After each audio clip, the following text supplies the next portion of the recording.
اور ایک درسگاہ اور مجمع کی صورت میں جتنا فائدہ استفادہ ہونا تھا اس سے کہیں زیادہ اس صورت میں استفادہ ہو رہا ہے کہ ایک کمرے اور درسگاہ کی بجائے کئی ضلعوں تک یہ آواز پہنچ رہی ہے اور ہزاروں لوگ مستفید ہو رہے ہیں۔ اللہ تعالیٰ ان نوجوانوں کی عمروں میں برکت عطا فرمائے اور اللہ ان سے اور بھی اس طرح کے اچھے کام آئندہ لیتے رہیں۔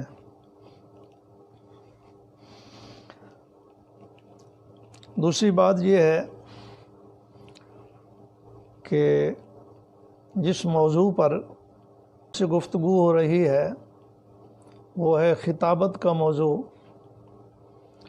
اور یہ موضوع ایسا اہم موضوع ہے کہ اس کے لیے نامور خطباء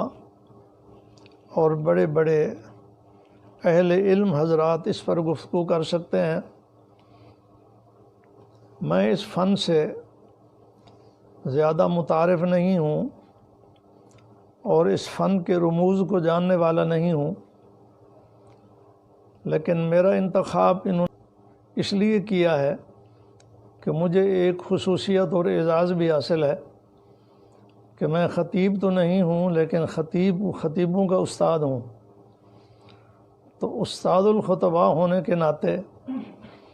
ان حضرات نے مجھے یہ اعزاز بخشا کہ آج تقریب میں کچھ الفاظ آپ سامعین حضرات کی خدمت میں پیش کر رہا ہوں۔ جہاں تک خطابت کا موضوع ہے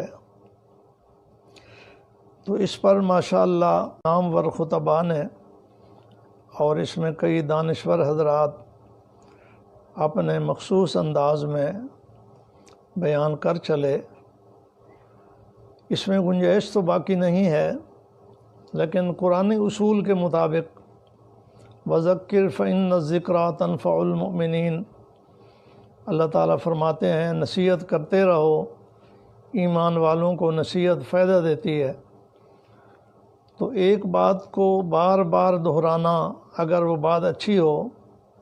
تو یہ قرآنی اصول کے مطابق اچھی بات ہے۔ خطابت ایک منصب ہے، خطیب کو دوسرے الفاظ میں داعی بھی کہتے ہیں، اور یہ اتنا بڑا منصب ہے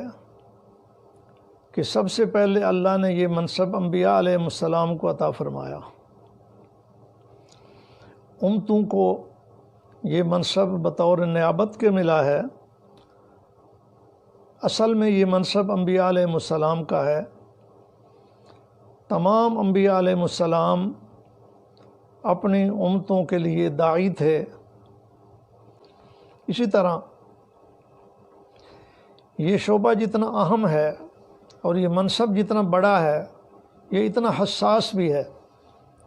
اور یہ خطرناک بھی ہے۔ درسگاہوں میں عموماً یہ بات مشہور ہے کہ جو طلباء کرام خطیب بننے والے ہوتے ہیں وہ زیادہ محنت نہیں کرتے کہ ہمیں اتنی استعداد کی ضرورت نہیں ہے، ہم نے تو عوام کو خطاب کرنا ہے۔ اور جنہوں نے مدرس بننا ہوتا ہے وہ محنت زیادہ کرتے ہیں کہ ہمیں استعداد کی ضرورت ہے کہ ہم نے طلباء کو پڑھانا ہے، کتابیں پڑھانی ہیں۔ لیکن جہاں تک ان دونوں شعبوں میں غور کیا جاتا ہے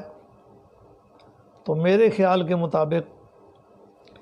ایک خطیب بننے والے، داعی بننے والے عالم کو زیادہ محنت کرنے کی ضرورت ہے، اس لیے کہ ایک مدرس جب درسگاہ میں کسی مسئلے کو بیان کر رہا ہے، اس میں اگر اس کے بیان میں غلطی ہو جاتی ہے تو اس درسگاہ میں اسی طالب علم نے سال بھر آتے رہنا ہے، کل بھی آئے گا، پرسوں بھی آئے گا، ترسوں بھی آئے گا، تو یہ کسی نہ کسی دن غلطی نکل جائے گی۔ اور دوسرا، یہ طالب علم جو اس درسگاہ سے کچھ پڑھ کے جا رہا ہے، یہ کچھ اپنا بھی مطالعہ رکھتا ہے،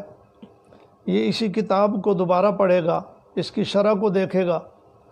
تو چلتے چلتے اس کی غلطی نکل جائے گی۔ لیکن ایک خطیب جب سٹیج کے اوپر ایک ایسے مجمع کو خطاب کر رہا ہے جنہوں نے دوسرے دن نہیں آنا اور جن کے سامنے کوئی علمی مواد نہیں ہے، جن کے سامنے کوئی کتاب نہیں ہے کہ جس کی شرح کو دیکھ کر کل کو اس کتاب کو اور اس کے مسئلے کو سمجھ لیں گے، انہوں نے جو کچھ خطیب سے سنا ہے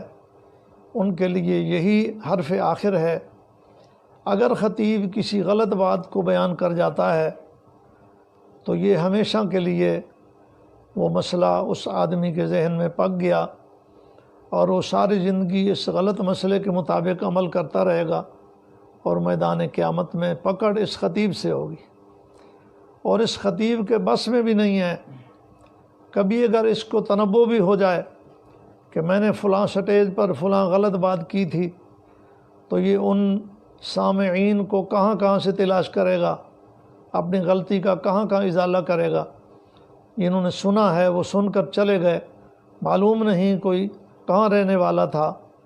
ان میں سے کئی سارے لوگ دنیا سے جا چکے ہوتے ہیں، کئی سارے لوگ بوڑھے ہو چکے ہوتے ہیں، بیمار ہو چکے ہوتے ہیں، سمجھنے کی صلاحیت کھو چکے ہوتے ہیں۔ تو اس لیے اس مدرس سے زیادہ اہمیت خطیب کی ہے جو عوام کے سامنے خطاب کر رہا ہے۔ تو خطیب کے لیے ضروری ہے کہ وہ اپنی خطابت سے پہلے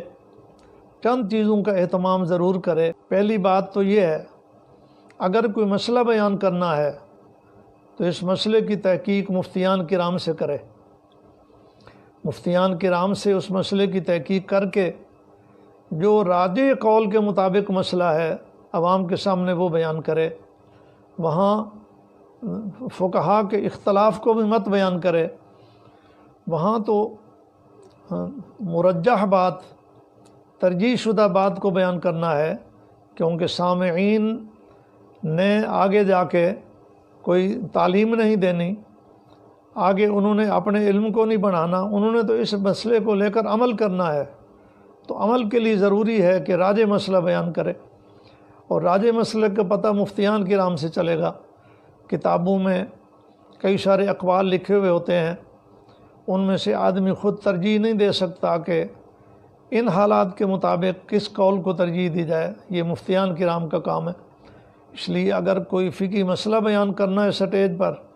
تو پہلے مفتیان کرام سے اس کی تحقیق کرے۔ اگر اس کے علاوہ کوئی تصوف کا نقطہ بیان کرنا ہے، کسی تصوف کی کتاب میں کوئی مسئلہ پڑھا ہے تو کسی محقق صوفی کے ساتھ اس کا مشورہ کرے۔ بعض باتیں ایسی ہوتی ہیں جو ہمارے بڑے اپنی شان میں یا اپنے حال میں لکھ کے چلے جاتے ہیں، وہ عوام کے لیے مناسب نہیں ہوتی، موضوع نہیں ہوتی، عوام کو ان باتوں سے مغالطہ ہوتا ہے۔ اس لیے ضروری ہے کہ کسی محقق صوفی سے اس کا مشورہ کرے اور وہ بات ان کو پیش کرے کہ یہ میں نے کتاب میں پڑھی ہے، کیا یہ کتاب کی بات عوام کے سامنے لائی جائے یا اسے نہ لایا جائے۔ اسی طرح اگر کسی مسئلے کو بیان کرنے کے لیے کوئی تعبیر اختیار کرنا چاہتا ہے تو محقق علماء سے اس کی تعبیر کے بارے میں بھی مشورہ کرے۔ بعض دفعہ مسئلہ ٹھیک ہوتا ہے لیکن اس کی تعبیر غلط ہوتی ہے،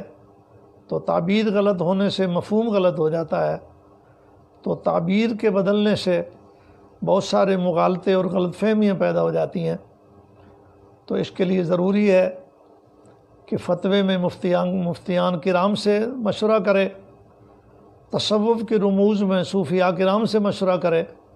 اور تعبیرات میں محقق علماء سے مشورہ کر کے سٹیج کے اوپر آئے، اور جو مسئلہ بھی بیان کرے اس کو اپنے اکابرین کی کتابوں سے لے اور محقق علماء کی کتابوں سے لے۔ ایسے بازار میں چلتا پھرتا قصہ نہ بیان کرے اور سنی سنائی بات کو بیان نہ کرے، اس سے عوام میں بہت مغالطے ہوتے ہیں، جس کی وجہ سے عوام میں اختلافات پیدا ہوتے ہیں اور ایک دوسرے کی سر پھٹول ہو جاتی ہے، اور یہ خطیب بیان کر کے چلا جاتا ہے، اس کو پتہ ہی نہیں ہوتا پیچھے کیا ہو رہا ہے، اور عوام بیچارے ایک عذاب میں مبتلا رہتے ہیں۔ تو یہ چند معروضات تھے میرے خطبہ حضرات کی خدمت میں کہ خطبہ حضرات اس تیاری کے ساتھ ان خطبات کو پیش کیا کریں۔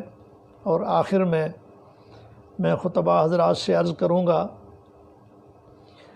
کہ یہ چونکہ بہت بڑا منصب ہے داعی کا،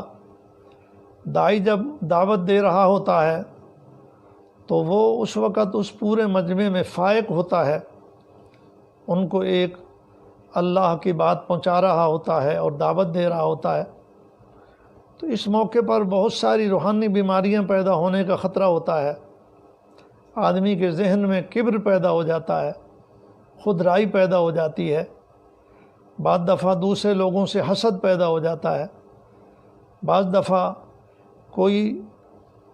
رد عمل میں کوئی جملہ سخت سامنے آ جائے تو بغض حسد اور غصہ پیدا ہو جاتا ہے۔ اس لیے خطیب کے لیے ضروری ہے کہ کسی صاحب دل آدمی کے ہاتھ میں ہاتھ دے کر اپنے دل کی اصلاح بھی کرائے، تاکہ اس میدان خطابت میں آ کر کہیں لینے کے دینے نہ پڑ جائیں، یہ لوگوں کو دعوت دیتا رہے اور اپنے اندر بیماریاں پیدا ہوتی رہیں، اور میدان قیامت میں یہ بیماریاں جب کھلیں گی تو روحانی بیماریاں جسمانی بیماریوں سے زیادہ خطرناک ثابت ہوتی ہیں۔ تو اس لیے ضروری ہے کسی صاحب دل کے ساتھ جڑ کر اپنے دل کی اصلاح بھی کرائے۔ اس انداز میں اگر یہ خطابت چلائے گا تو اس کی خطابت سے جتنے لوگ راہ حق پر آئیں گے تو یہ اس خطیب کے لیے سرمایہ ہے، دنیا میں بھی اس کے لیے عزت اور سرخروئی کا باعث ہے، اور میدان قیامت میں اللہ کے ہاں نجات کا باعث بنے گا۔ اللہ تعالی ہمیں اس منصب کو سمجھنے کی توفیق نصیب فرمائے۔ خطابت کے بارے میں کچھ دو چار باتیں میں نے عرض کی، اگر اس میں کوئی سامعین حضرات، چونکہ اس میں سامعین زیادہ تر خطباء ہیں، خطباء تھوڑے سے نازک مزاج بھی ہوتے ہیں، کہیں مجھ سے کوئی جملہ سخت نکل گیا ہو تو میں معذرت خواہ ہوں۔ رمضان المبارک